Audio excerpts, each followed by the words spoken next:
నిర్గమకాండము 20వ అధ్యాయము 2వ వచనము.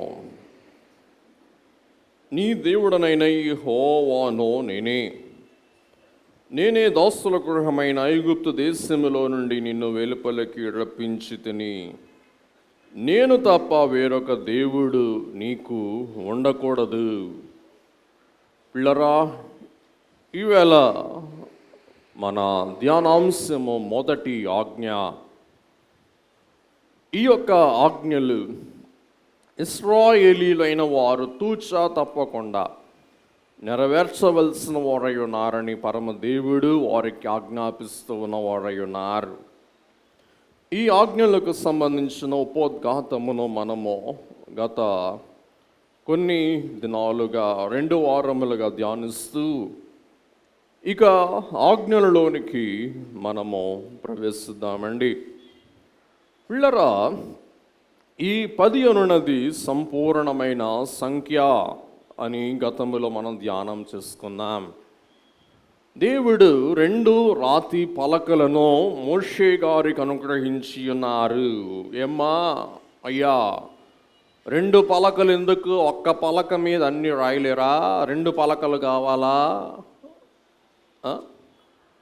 చెప్పండి. 2 పలకలు కావాలా అంటే 2 చేతుల్లో సమానంగా బరువు మోయటానికి 2 పలకలు కావాలా? మాట్లాడట్లా మీరు. ఎన్ని పలకల మీద దేవుడు మోషేకు ఆజ్ఞలు అనుగ్రహించారు? 2 పలకలు. పిల్లరా, ఈ 2 పలకలు ఎందుకనగా, ఒక పలక మీద 5 ఆజ్ఞలు దేవుని విషయంలో నెరవేర్చవలసినవి అయి ఉన్నవి. 2వ పలక మీద ఉన్న 5 ఆజ్ఞలు తోటి మానవుని విషయంలో నెరవేర్చవలసినవి అయి ఉన్నవి. మొదటి 5 ఆజ్ఞలు దేవునికి సంబంధించినవైతే 2వ 5 ఆజ్ఞలు మానవునికి సంబంధించినవి అయి ఉంటూ ఉన్నవి. ఒక శాస్త్రి ప్రభు యొద్దకు వచ్చి అడుగుతూ ఉన్నారు, ప్రభువా, ఏది ప్రాముఖ్యమైన ఆజ్ఞ ఏది అన్నప్పుడు యేసయ్య ఆ శాస్త్రికి సెలవిస్తూ అంటూ ఉన్నమాట, నీ దేవుడైన యెహోవాను నీ పూర్ణ హృదయముతో, నీ పూర్ణ ఆత్మతో, నీ పూర్ణ మనస్సుతో నీవు ప్రేమించాలి. 2వది, నిన్ను వలె నీ పొరుగువానిని ప్రేమించాలి.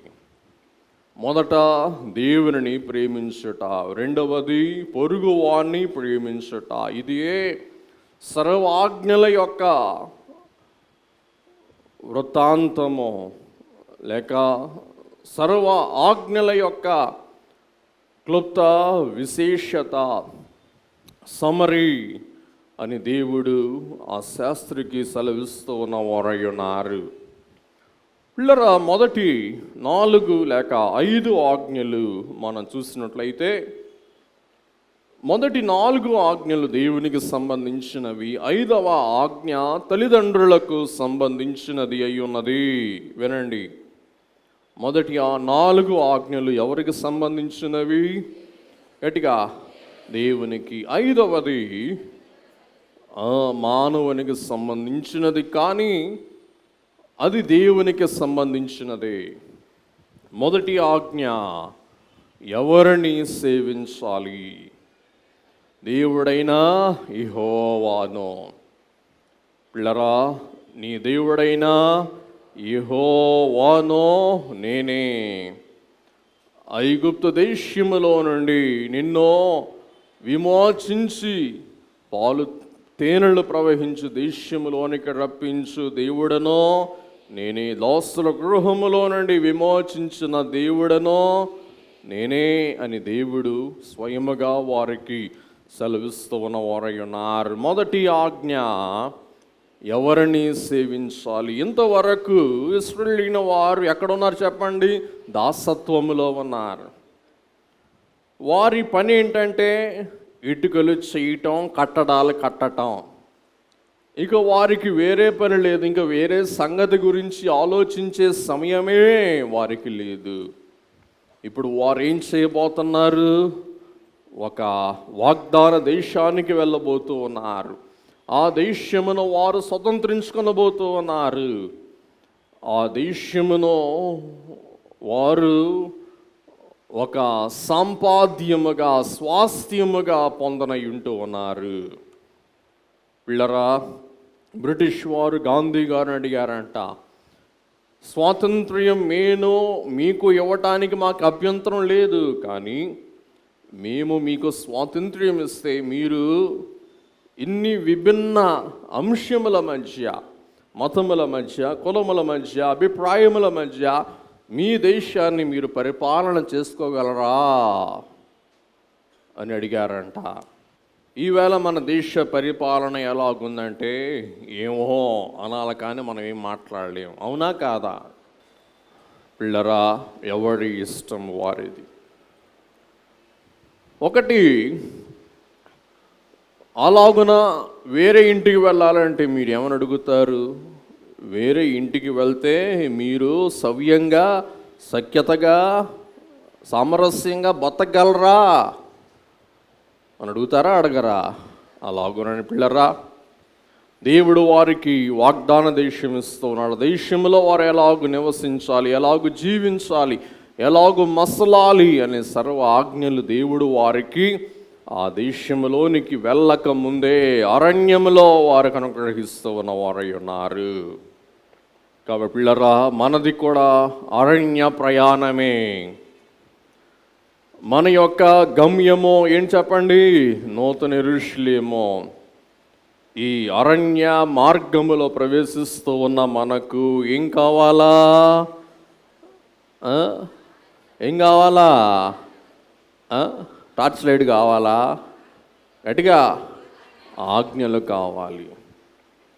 మరి నాకు తెలిసి ఏ తెలుగు ఛానల్లో కూడా ఈ వార్త ప్రచురం చేయట్లా. ఏంటంటే, యెమెన్ దేశంలో కని విని అసలు జగమో లేక కాలమో అనేది ఉన్నప్పుడు ఎప్పుడు చరిత్రలో లేనంత భయంకరమైన కలరా వ్యాధి ఆ దేశంలో అలుముకొని ఉన్నది. 7 కోట్ల మందికి ఆ దేశంలో కలరా వ్యాధి ఉందంటండి. చచ్చిపోతున్నారు పిల్లలు, చేతుల్లోనే చచ్చిపోతున్నారు పిల్లలు, ముసలోళ్ళు, తినటానికి తిండి లేక. అలాగుననే నీరు త్రాగితేనేమో రోగం, తాగకపోతేనేమో దాహం. తాగితే రోగం, తాగకపోతే ఏం చేయాలా?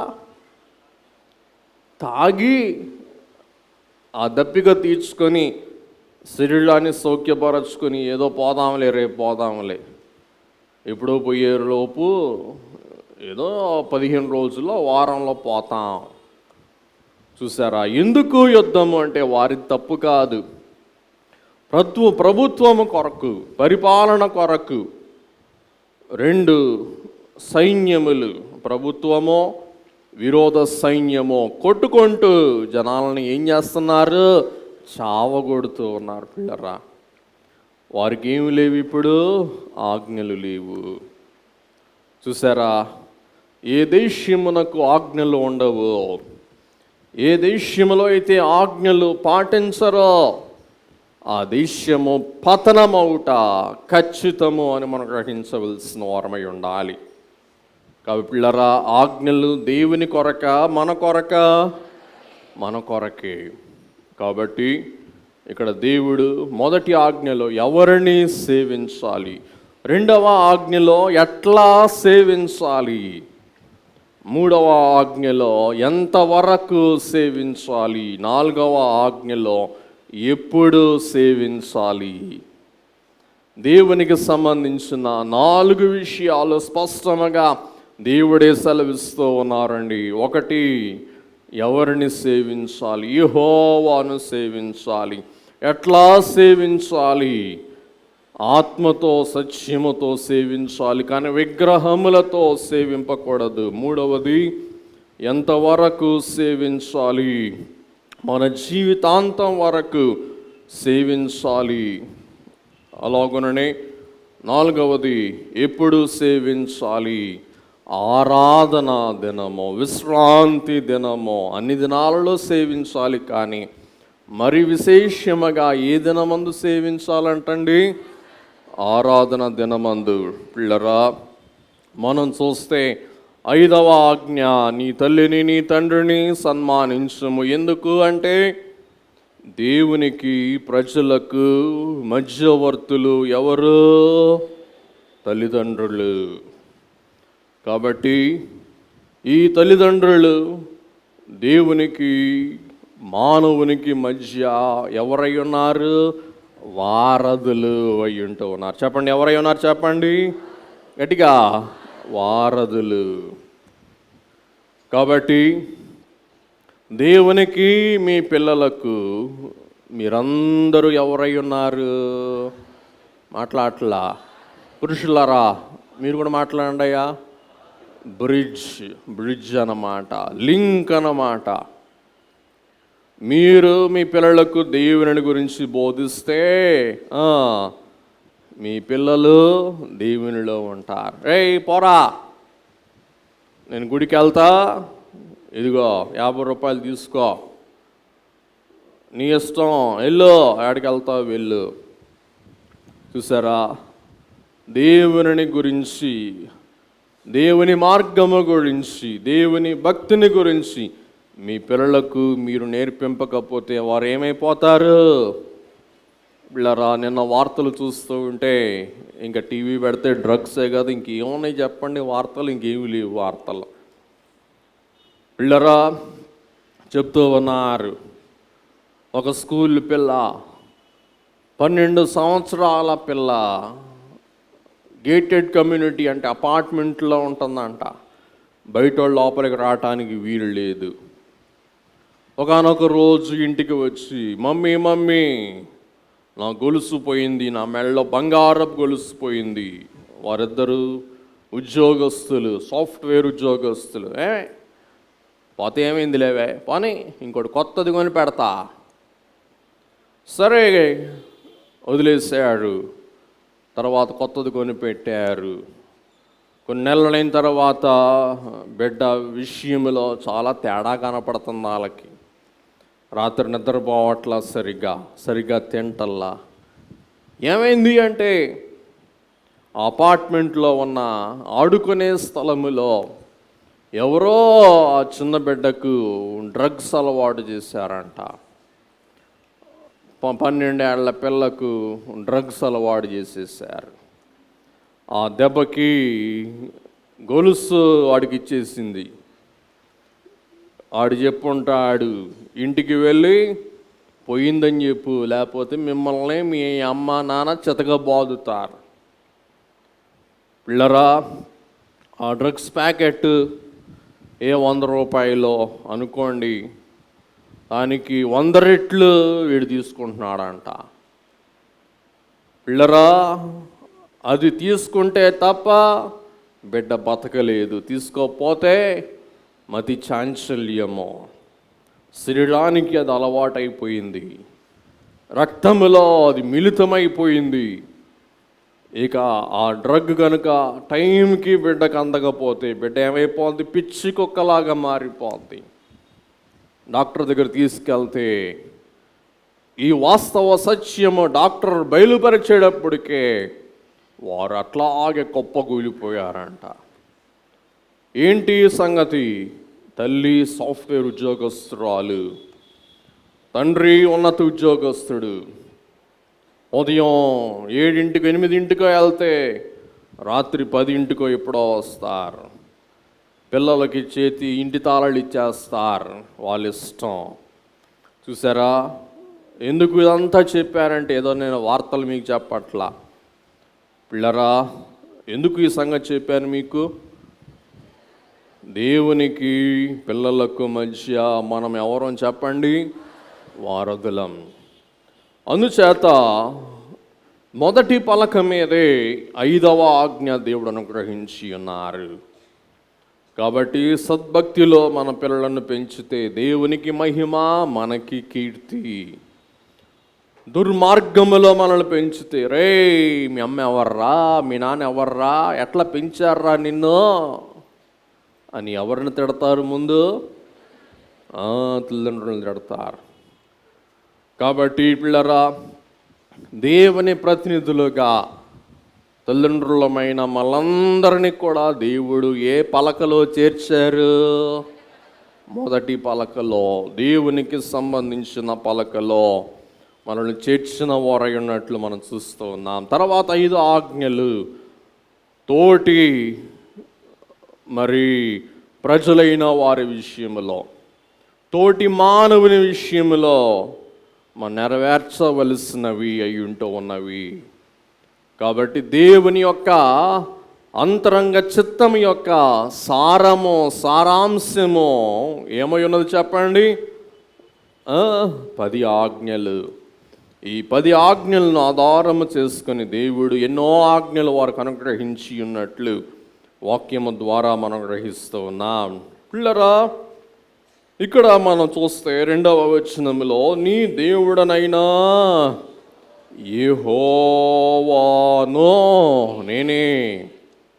పిల్లరా, దేవుని మాటలో కూడా ఒక గొప్ప భావము ఉన్నది.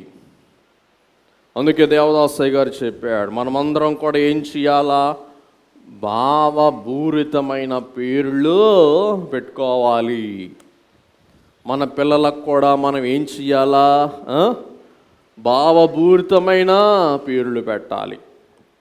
వాక్యమంతటిలో మనం అదే చూస్తాం. యెహోవా దేవుడు కొంతమందికి పేరు పెట్టారు, యేసు ప్రభు కొంతమందికి పేరు పెట్టారు. భావముతో పెట్టారా? భావము లేకుండా పెట్టారా? భావముతో పెట్టారు. పిల్లరా, కొంతమందిని పేర్లు పెట్టించుకునే వారిని తీసుకుని వస్తే వాళ్ళు చెప్తూ ఉంటారు, ఏంటో కొత్త కొత్త పేర్లు, నోరు తిరగని పేర్లు, భావం లేని పేర్లు, రాగం ఉన్న పేర్లు, కానీ ఏముండదు ఆ పేరుల్లో? భావం ఉండదు. పిల్లరా, యెహోవా అనే పేరులో చాలా భావం ఉంది. ఏంటి భావము తెలుసా మీకు? వినండి. యెహోవా అనే హిబ్రీ భాషా పదము 3 పదముల సముదాయము. అందరూ చెప్పండి ఒకసారి, యెహోవా. ఈ పదము 3 పదముల సముదాయం. ఒకటి యెహీ, రెండవది హో, మూడవది హాయా. యెహీ, హో, హాయా. యెహీ అంటే ఉన్నవాడు, హో అంటే ఉండువాడు, హాయా అంటే ఎప్పుడో ఉన్నవాడు. వినండి, యెహీ అంటే హీ విల్ బీ, ఎప్పటికీ ఉండువాడు. హో అంటే ఉన్నవాడు, ఇప్పుడు ఉన్నవాడు. యెహీ అంటే ఎప్పటి నుండో ఉన్నవాడు. మనం అప్పుడు, ఇప్పుడు, ఎప్పుడు అంటాం. ఏమంటాం చెప్పండి? అప్పుడు అంటే పాతకాలం, ఇప్పుడు అంటే నేటి కాలం, ఇప్పుడు అంటే కలకాలం. కానీ హిబ్రీ భాష రివర్స్లో ఉంటుంది. ఎప్పుడు, ఆల్వేస్, ఉండువాడు.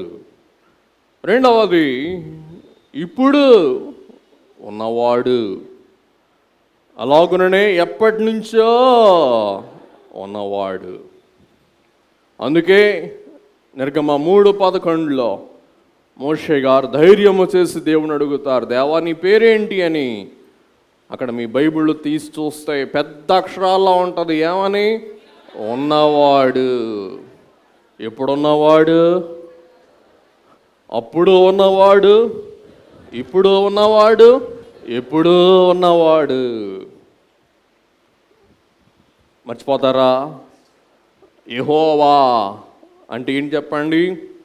యెహీ, హో, హాయా. కాబట్టి యెహీ, ఓ, ఆ. పిల్లరా, ఈ 3 పదాల్లో నుండి సగం సగము తీసి దేవుడు తన పేరును తాను ఏర్పాటు చేసుకున్నారు. ఏం పేరు అది? అందరూ చెప్పాలి ఒక్కసారి, యెహోవా. ఒక్కసారి 3 విభిన్న పదాలు చెప్తారా ఒకసారి? ఎహి ఓ హాయా. మీకు హెబ్రీ భాష వచ్చేసింది, పరలోక భాష అది, నేర్చుకోండి. కాబట్టి దేవుడు ఎవడై ఉన్నారు? ఉన్నవాడు అంటే ఎప్పుడో ఉన్నవాడు, ఇప్పుడు ఉన్నవాడు, ఎప్పుడూ ఉన్నవాడు. అందుకే ఆదికాండం 1వ అధ్యాయం 1వ వచనములో మనం చూస్తే ఆదియందు దేవుడు. చాలు చాలు చాలు చాలు చాలు చాలు, 2 మాటలు, ఆదియందు దేవుడు. చూసారా? కాబట్టి దేవుడు ఎప్పుడున్నారండి? ఇదే యెహోవా. బైబిల్ ఏ మాటతో ఆరంభమవుతుంది? యెహోవా. మొదట్లో ఆదిలో ఉన్నవాడు, ఆదియందు దేవుడు. వీళ్ళరా మనం గ్రహిస్తే తయారు చేయబడింది ఏదైనా పాడైపోద్ది, కానీ దేవుడు తయారు చేయబడలేదు కాబట్టి ఆయన ఏం కారు? పాడు కారు. ఉదాహరణకి ఈవేళ టొమాటో కిలో 100 రూపాయలు. సైంటిస్టులు అయిన వారు, ప్రొఫెసర్ అమ్మగారు ఉన్నారు ఇక్కడ, జెనెటిక్ ఇంజనీరింగ్ చేసి ఒక కొత్త టొమాటో కనిపెడతారు. దానిని మనం అనుకుందాం, మేడం జెనెటిక్ ఇంజనీరింగ్, దాన్ని మనం ఏమందాం? పొమాటో అందాం. ఏముందని చెప్పండి? పొమాటో. టొమాటో ఏమో ఫ్రిడ్జ్లో పెడితే వారం ఉంటుంది. ఈ జెనెటిక్ ఇంజనీరింగ్తో చేసిన పొమాటో సంవత్సరం రోజులు ఉంటుంది. చెప్పండి అయ్యలారా, మీరు బజార్కి వెళ్తారా బుట్ట పట్టుకొని? అమ్ములారా ఏం కొంటారు? టమాటో కొంటారా, పొమాటో కొంటారా? టమాటానే కొంటారా? చెప్పండి. ఉదాహరణకి 2000 రూపాయల నోటు ఎప్పుడో ఖతం అంట, కేల్ ఖతం అంట. ఎంతమంది 2000 రూపాయల నోటు మీకు ఆడ పెట్టుకుంటారో చెయ్యొద్దండి. ఇచ్చేసేయండి, అయితే మీ దగ్గర పెట్టుకొని అంటున్నారుగా, ఇచ్చేసేయండి. ఎవరు మళ్ళీ చూసారా? ఆర్థిక మంత్రి గారు అంటారు 100 రూపాయల నోటు ఎప్పటికే ఉంటుంది, 2000 రూపాయల నోటు ఏమో నాకు తెలియదు పెట్టుకుంటారు. 2000 రూపాయల నోటు ఎందుకు? అది నిలిచి ఉండేది కాదు. ఈ 100 రూపాయల నోటు పెద్దదైనా కానీ, దాన్ని పెట్టుకోవడం కష్టమైనా కానీ మనం ఏం చేస్తాం? దాన్ని పెట్టుకుంటాం. ఎందుకు? అది ఎప్పటికీ ఉండేది. అలాగుననే పిల్లరా, యోహాను సువార్తలో కూడా మరి యోహాను గారు ఇలాగే ఆరంభిస్తారు. ఏమని చెప్పండి? ఆదియందు వాక్యము. ఈ యేసు అను వాక్యం ఎక్కడున్నారంట? ఆదియందు. ఆది కాండం 1 ఆదియందు దేవుడు. యోహాను సువార్త 1 ఆదియందు వాక్యము. కాబట్టి దేవుడు ఎప్పటి నుండి ఉన్నారు? ఆదియందు నుండి ఉన్నారు. ఇప్పుడు ఉన్నారా? ఉంటారు. ఉన్నారు. ఎప్పటికీ ఉంటారా? ఉంటారు. అదే యెహోవా. నేను ఉండువాడను, ఉన్నవాడను, ఉండువాడను, ఉండేవాడను. నేను ఉన్నవాడను, ఇప్పటికి ఉన్నవాడను, ఎప్పటికి ఉండేవాడను. చూసారా పిల్లరా? కాబట్టి ఎప్పటికీ ఉండేవాణిని మనం సేవించాలా, ఉండని వారిని మనం సేవించాలా? పిల్లరా వినండి, మీరు బయటికి వెళ్తారు, ఆటో వస్తుంది. అమ్మా, నా ఆటోలో డీజిల్ తక్కువ ఉంది, ముందు ఒక 100 రూపాయలు మీ ఊరు వెళ్ళటానికి 300, ఒక 100 రూపాయలు ఆయిల్ కొట్టించుకుంటా, ఫ్రీగా తీసుకెళ్తా అంటే 200 కన్సెషన్ నీకు. నాకు ఆ డబ్బులు లేవు, 300 ఇవ్వాలా నువ్వు ఊరికి వెళ్ళాలంటే. ఎంత ఇమ్మంటున్నాడు ఆటో వాడు? 100 రూపాయలు, ఇదిగో బంక్ కాడికి వెళ్ళి కొట్టించుకుంటా అంటాడు. వెనకాల కొత్త ఆటో వస్తుంది, వాడంటాడు కొత్త ఆటో బోని, ఒక 250 రూపాయలు ఇవ్వు, బోని బేరం అంటాడు. పిల్లరా, ఇప్పుడు ఈ ఆటో ఎక్కుతారా, కొత్త ఆటో ఎక్కుతారా? మీరు పిసినర్లులేండి, గుట్టొక్క ఆటో ఎక్కుతారు 100 రూపాయలు ఇచ్చి. పర్లేదులే అబ్బాయి, ఎక్కుతానులే అబ్బాయి, నెడతానులే, ఆగిపోతే నేను సాయం చేస్తానులే, నెడతానులే, కానీ నన్ను ఎక్కడ తీసుకెళ్ళు, నా గమ్యానికి ఎంతకు తీసుకెళ్ళు, 100 రూపాయలు మాట తప్పవుగా అంటారు మన గుంటూరు వాళ్ళు. చూసారా పిల్లరా, ఎప్పుడు ఉండే ఆయనను సేవించాలా, ఉండని ఆయనను సేవించాలా? పిల్లరా, ఈ దేవుడు గొప్ప పేరు కలిగిన వారై ఉన్నారు. అలాగుననే దేవుని యొక్క మరో పేరు ఎలోహీం, అంటే నేను సర్వశక్తిమంతుడైన దేవుడను.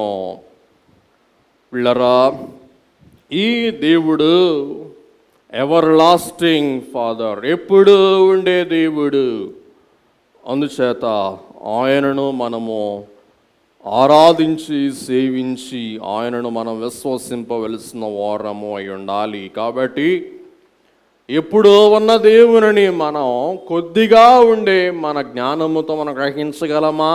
గ్రహించలేము. కానీ ఈ దేవుని మర్మము మనకు గ్రహింపజేసేవారు ఎవరు అనగా పరిశుద్ధాత్మ తండ్రి.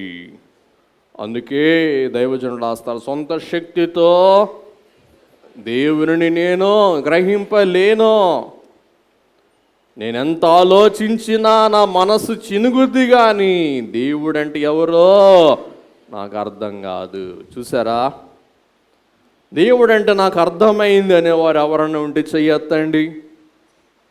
మనం అర్థం చేసుకుంటూనే ఉన్నాం. రేపు ఆయన రాజ్యములో చేరే వరకు కూడా దేవుని మనం ఏం చేస్తూ ఉంటాం? అర్థం చేసుకుంటూ ఉంటాం. కాబట్టి పిల్లరా, నిర్గమకాండము 23-22లో ఆజ్ఞల యొక్క ప్రాముఖ్యత ఏంటి అని మనం గ్రహించినట్లయితే, మరి నీ దేవుడైన యెహోవా మాటను జాగ్రత్తగా విను, నేను చెప్పినది యావత్తు చేసినట్లా నేను నీ శత్రువులకు శత్రువును, నీ విరోధులకు విరోధిని. చూసారా, ఇటు యెహోవా దేవుని మనము వెంబడిస్తే, అనుసరిస్తే, ఈ దేవుని ఆజ్ఞలు మనం గైకొంటే దేవుడు ఏమవుతారంట? మన శత్రువులకు శత్రువు. అందరూ చెప్పండి, ఏమవుతారంట? మన శత్రువులకు శత్రువు, విరోధులకు విరోధి. రెండవది 15-26 నిర్గమకాండం, ఇది యెహోవా వాక్కును శ్రద్ధగా విన దృష్టికి న్యాయమైన చేస్తానని కట్టడలకు ఆజ్ఞలకు నీవు విధేయులై ఉండి అనుసరించి నడిచినట్ల ఐగుప్తులకు చేసిన రోగములలో ఏది మీకు రానివ్వను. దేవుడిచ్చేది ఆరోగ్యము. ద్వితీయోపదేశకాండం 8:2, మరియు నీవు ఆయన ఆజ్ఞలను గైకొందువో లేదో నిన్ను శోధించి నీ హృదయములో ఉన్నది తెలుసుకున్నటకు నిన్ను అనచ్చు నిమిత్తమును అరణ్యములో 40 సంవత్సరం తిరిగి యెహోవా నిన్ను నడిపించిన మార్గమంతటిని జ్ఞాపకము చేసుకునము. కాబట్టి దేవుడు తాను ఎవరో వారికి తెలియచెప్పటానికి, ఆయన మర్మము గ్రహించటానికి, ఆయన గొప్పతనం గ్రహించటానికి దేవుడు వారిని ఏం చేశారు? అరణ్యములోనికి తీసుకుని వెళ్ళారు. అరణ్యంలో అనేక అద్భుత కార్యములు వారు ఎదుట జరిగించిన వారై ఉన్నట్లు మనం చూస్తూ ఉన్నాం.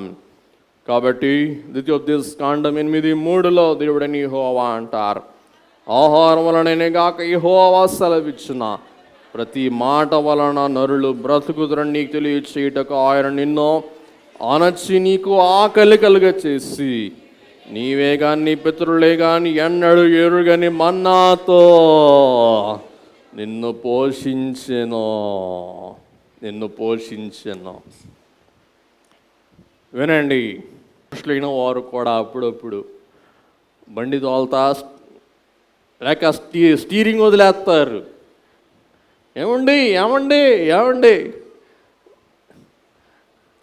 అంటే మళ్ళీ ఏం చేస్తారు? ఏం లేదులే, చిన్నప్పుడు ఇట్లా తోలేవాడిని నీకు చూపించాలని. అమ్మో బాబోయ్, నిజమా అండి?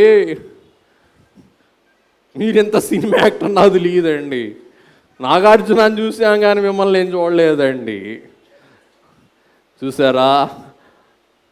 ఈ శోధన ద్వారా, పరీక్ష ద్వారా వారికి అరణ్యములో ఎవరు వారికి గుర్తు రావాలని దేవుడు ప్రయత్నించారు, కానీ వారు దేవుని విస్మరించారు. అవమానపరచడానికి దేవుడి కోపం వచ్చింది.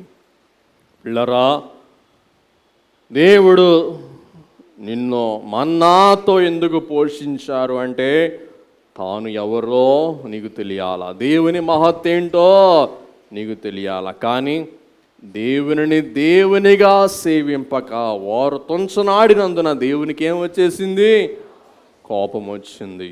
అందుకే వారిని బాధ పెట్టారు. అందుకే 1 కొరింథీ 10 పౌలు గారు మనల్ని హెచ్చరిస్తారు, మనకి కాఠిన్యం వద్దు, మనకి అవిశ్వాసం వద్దు, మనకి మూర్ఖత్వం వద్దు. వారు అవిశ్వాసులై ఉండి మూర్ఖులై ఉండి దేవుని దెబ్బలు తిన్నారు, మనం అలాగూ చేయవద్దు అని మనకు ఎవరు తెలియచేస్తారండి? పౌలు గారు తెలియచేస్తారు. పిల్లరా, ఒక అమ్మ భక్తి పుర్రాలంట, ఎప్పుడు పాటలు పాడుకునేదంట, దేవునికి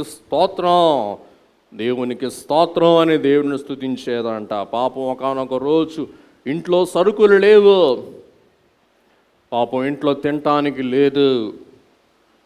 వరండాలోకి వచ్చి ఆకాశం వైపు చూసి ప్రార్థన చేస్తుందంట, దేవా ఈవేళ నా ఇంట్లో వండుకోవటానికి ఏమీ లేవు, నాకు ఆహారం ఇవ్వు అని.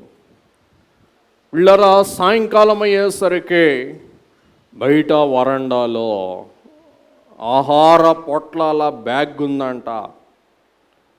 వెంటనే బయటకు వచ్చి దేవా నీకు స్తోత్రం అందంట. పక్కనే ఒక నాస్తికుడు ఉన్నాడంట, ఇప్పుడు శోధిస్తూ ఉంటాడంట. ఎప్పుడు దేవుడు అంటా ఉంటావు, దేవుడు నీకు అన్నం పెడతాడా, దేవుడు నీకు ఏమన్నా డబ్బులు ఇస్తాడా అనేవారు ఉండకపోరు కదండి. అలాగున ఎప్పుడు పక్కన ఉండే నాస్తికుడు దేవుడు లేడు అనేవాడు తిడుతూ ఉండేవాడంట. వాడు గోడ చాటు నుండి బయటకు వచ్చి అమ్మ దేవుడు లేడు చూసావా, నేనే నీకు ఎచ్చాలు ఇచ్చాను, దేవుడు కాదు ఇవ్వంది, ఎవరిచ్చారు? నేనే నీకు ఎచ్చాలు ఇచ్చాను అంటే వెంటనే మా అమ్మ కళ్ళు మూసుకొని నాస్తికులు ఏమంటారు? దేవుడు లేడు, దయ్యమూ లేదు. వాళ్ళ భాష ఏం చెప్పండి? దేవుడు లేడు, దయ్యము లేదు.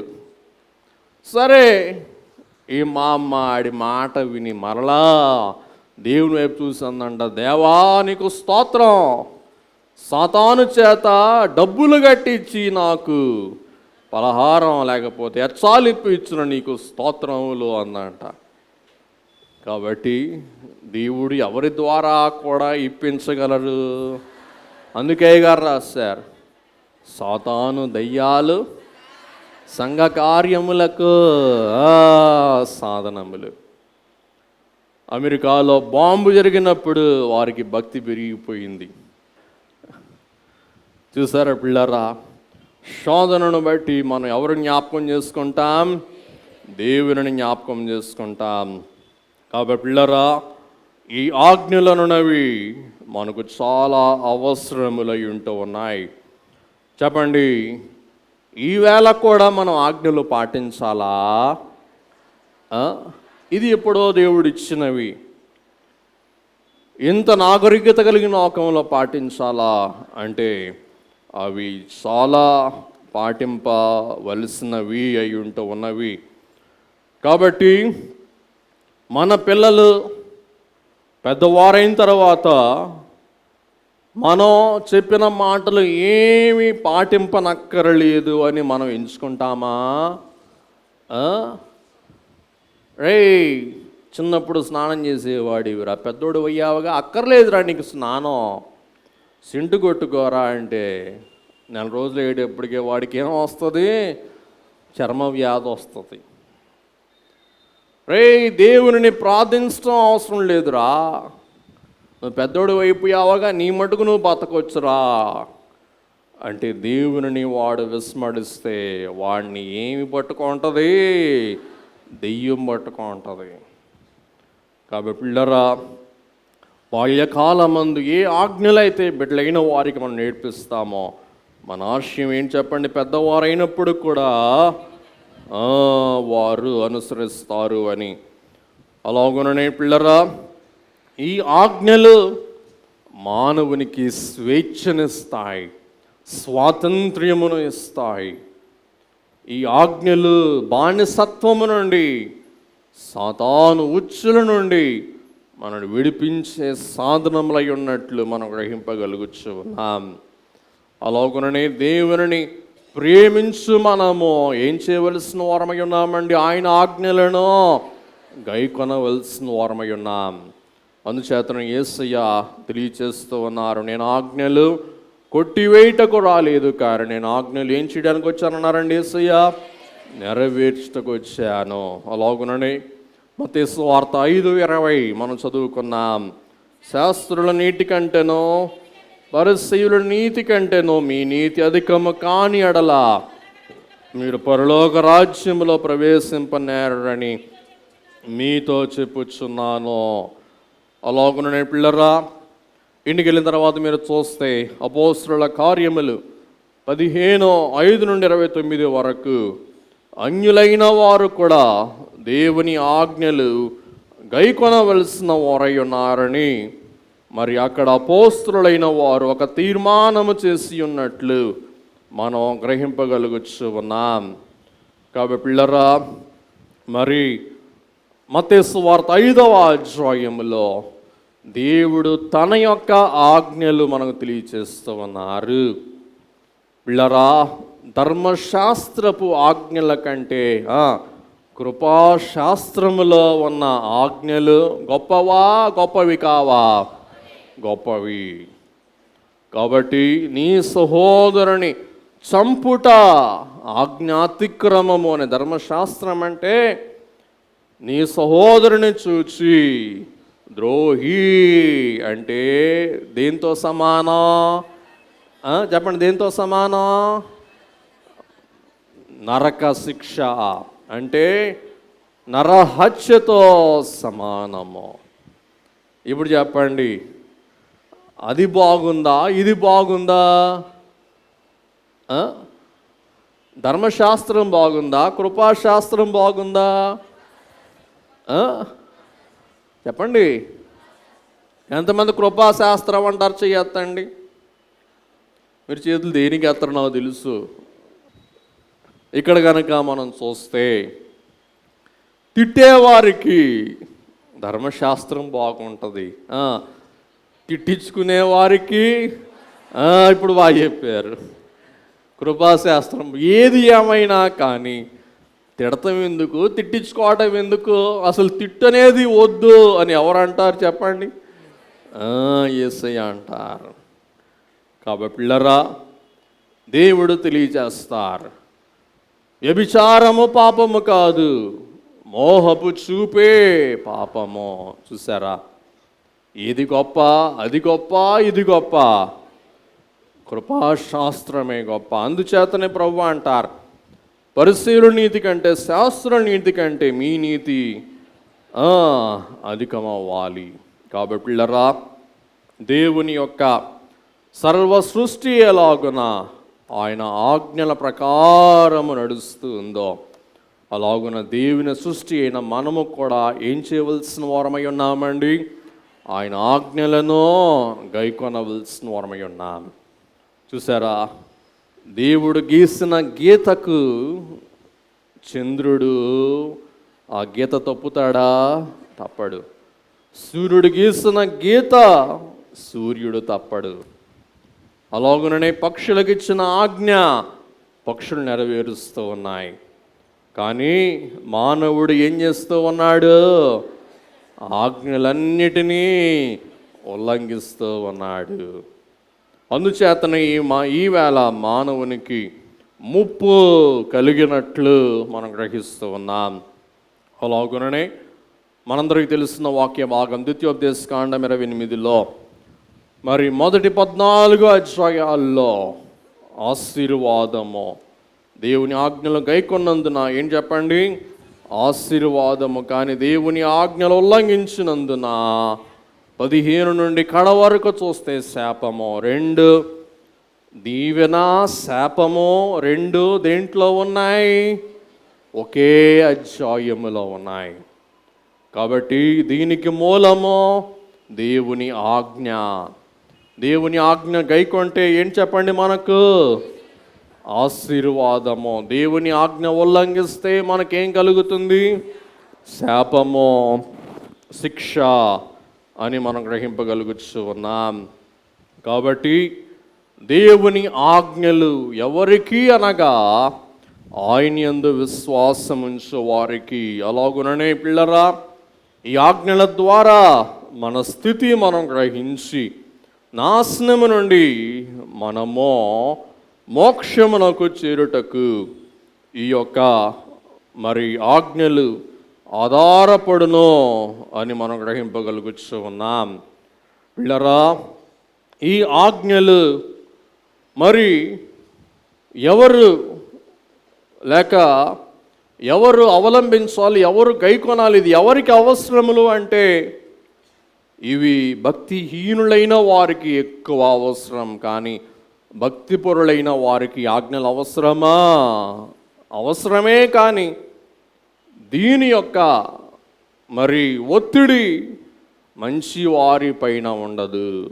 ఉదాహరణకు పిల్లరా, ఇందాక మనం చదువుకున్న వాక్య భాగములు గలతీ పత్రిక 24వ అధ్యాయములో పౌలు గారు తెలియచేస్తారు.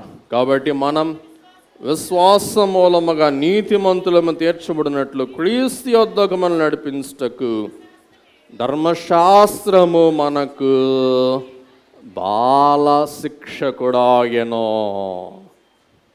కాబట్టి ధర్మశాస్త్రము ఎవరంట? బాల శిక్షకుడు.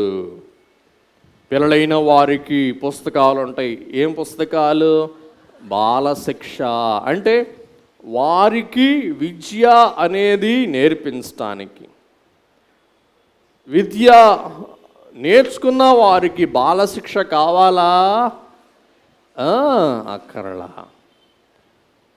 వినండి, మనమందరము కూడా రక్షణలో నుండి ఉన్నతమైన స్థితికి ఎదిగి రాకడ వధువు అంతస్తులకు సిద్ధపడుచు ఉన్నాము. ఈ రాకడకు సిద్ధపడంతస్తులోనికి ఎదుగుచు ఉన్న మనకు లేక మన జీవితమునకు ఈ ఆజ్ఞల యొక్క ఆవశ్యకత ఎంతవరకు అంటే మనం ఈ ఆజ్ఞలు గైకొనుట ఎప్పుడో నేర్చుకున్నాం. కాబట్టి ఇప్పుడు అవసరమా? మాట్లాడట్లా.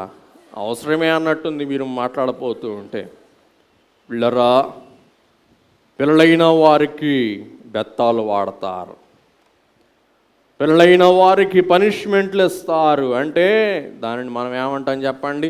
బాలశిక్ష. Don't talk.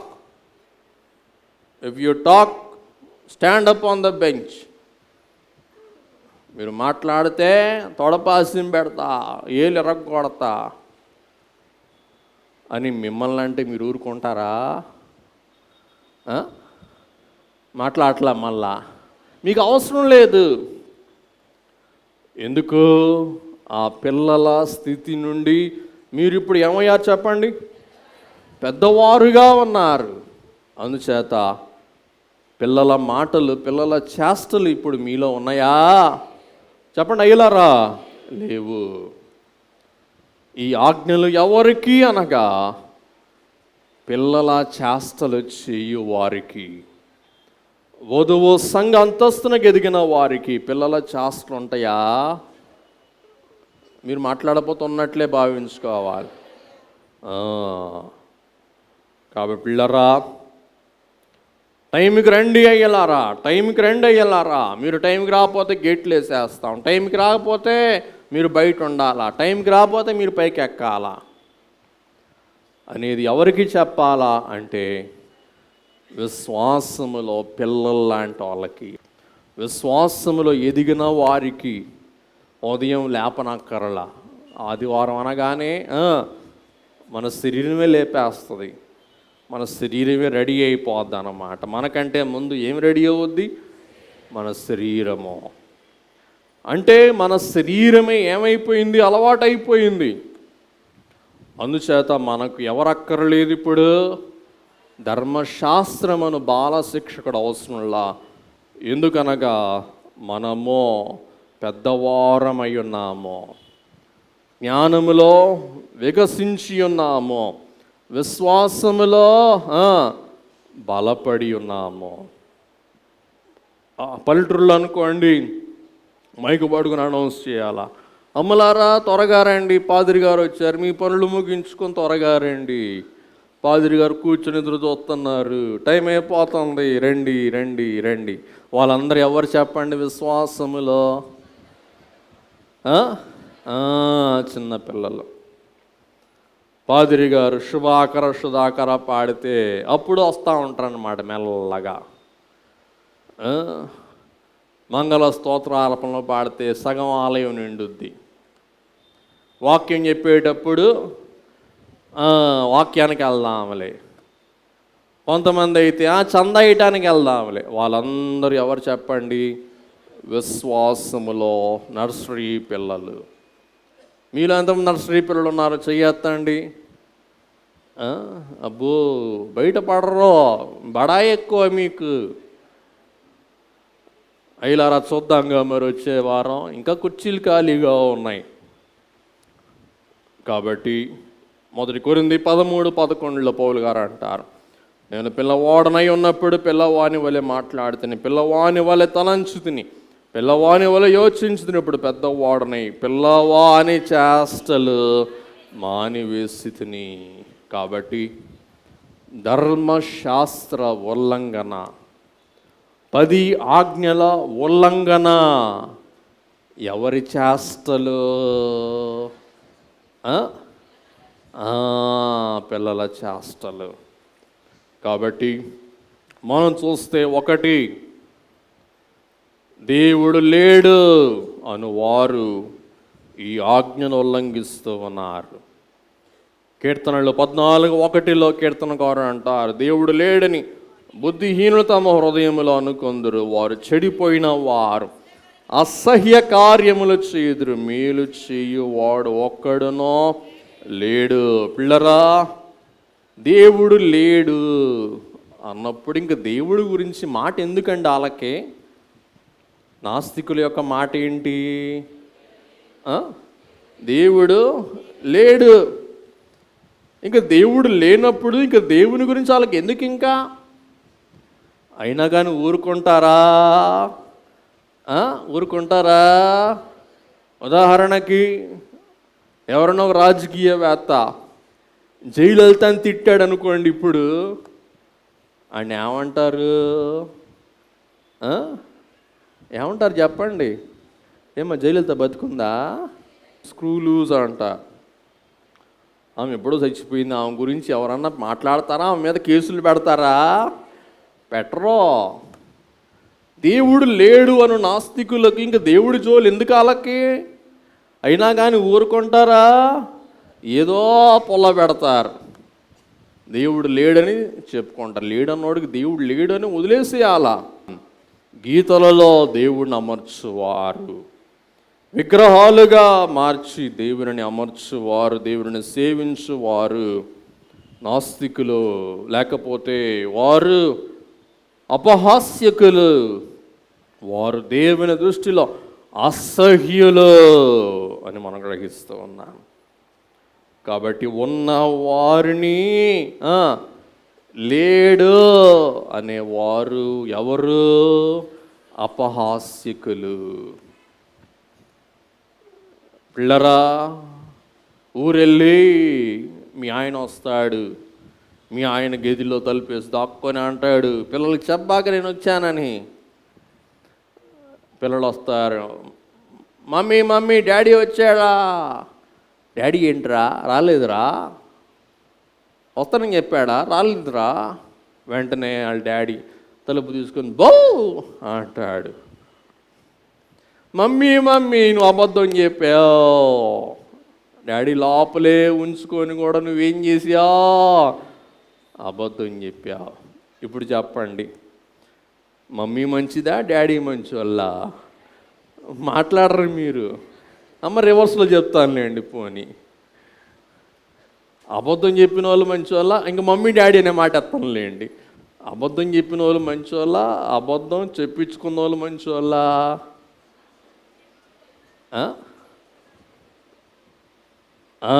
అబద్ధం చెప్పిన వాళ్ళు చెడ్డవాడు. కాబట్టి ఉన్న దేవుణ్ణి లేను అనువాడు ఎవరు చెప్పండి? చెడ్డవారు. కానుకలప్పుడు మీకు వీడియో చూపిస్తారు, నాకు బాగా నచ్చింది. ఎవరంటే తమిళ్ సినీ హీరో రజనీకాంత్ మాట్లాడతాడండి దేవుడి గురించి. ఆయన ప్రభులోకి వచ్చాడంట. చాలా ఆశ్చర్యం, నేను మొన్న చూసి ఆశ్చర్యపడ్డా. కాబట్టి ఈవేళ ప్రతి వాళ్ళకి కూడా లోపల అంతరంగంలో యేసయ్య గురించి ఉంది, కానీ బయటపట్ల భయం అన్నమాట బయటపడటానికి. మన ఎవరో పెద్ద ఆయన చెప్పాడు, మరి విన్న మాటే లేండి, వాస్తవం కాదు నాకు తెలియదు. చంద్రన్న గారికి మనం బైబుల్ ఇచ్చాం, మనందరం చదువుకోమని చెప్పాం. బయటకు వచ్చేటప్పుడు ఒక 3-4 వాక్యాలను చదువుకొని వస్తారంట. మరి మనకు తెలియదు, నిజమో కాదు మనకు తెలియదు. నేను విన్న మాట, మరి నేను చూడలేదు లేండి, చూడకుండా నేను చెప్పకూడదు. కాబట్టి ప్రతి వారికి ఎక్కడో ఒక క్రైస్తవ బీజము, విశ్వాసము, నమ్మిక అంటూ ఉంది, కానీ బయటపడడానికి వారికి భయం. దేవుడు లేడు అని ఎవరు అనుకుంటారు? ఎవరంటారు? అవిశ్వాసులు, నాస్తికులు. కాబట్టి మన దేవుడు ఆది అంతము లేని దేవుడు, నిత్యము ఉండు దేవుడు. యేసు ప్రభు కూడా అంటారు, యుగ సమాప్తి పర్యంతము సదాకాలము నేను మీతో ఉన్నాను, మీతో కూడా ఉన్నాను. కాబట్టి పిల్లరా, అట్టి నీతి సూర్యుడు ఇమ్మానుయేలు దేవుడు, ఆది నుండి ఉన్న దేవుని యొక్క కుమారుడు యేసు ప్రభు అయి ఉన్నారు. అట్టి యెహోవా ఎప్పుడో ఉన్నవారు ఎప్పటికీ ఉండువారు. ఆ దేవుని కుమారుడు యేసు ప్రభువు. కాబట్టి ఆయనను మనం వెంబడించి ఆయన మాటలు మనం గైకొని ఆయన ఇష్టము చొప్పున మనం జీవించడం ద్వారా ఆయన మనకు దాచిన దీవెనలు, ప్రాముఖ్యముగా పరలోక నూతన యెరూషలేమును మహిమ సౌధమును స్వతంత్రించుకొనగల ధన్యత ప్రభు మనకు అనుగ్రహించును గాక.